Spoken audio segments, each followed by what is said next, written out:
Anong deal yung pinaka hindi mo makakalimutan? It's either naging successful ka or nalugi ako ng malaki. Siguro yung pinakamalaking deal na lang na kinita ko is na ito, perfect. Pumunta ako sa Hong Kong. May nagpahanap sa aking client nun ng exclusive na 4 na sapatos. Mm. Nag-spend ako ng Pinapabili sa'yo 'to? pinapabili sa akin ni Okay. client. So, meron na kaming agreement sa price. Mm. Punta ko Hong Kong, full expenses paid. Sagot pa ni Wow. client kasi dun ko lang mabibili, sabi ko eh. At first time namin yon magpunta din ng Hong Kong. Mm.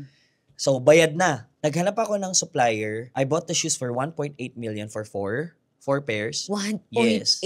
anong sapatos 'to? Basta secret na siya. Basta Hong Kong alam na ng mga nanonood. Kumita ako ng almost 1.2.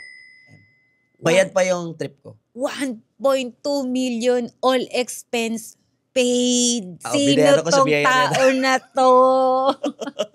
So, yun. Ano, client mo pa rin siya up to now? Up to now, he's still buying, yes. Alam niya na kumita ka ng 1.2 million Siyempre sa kanya? hindi, ma'am.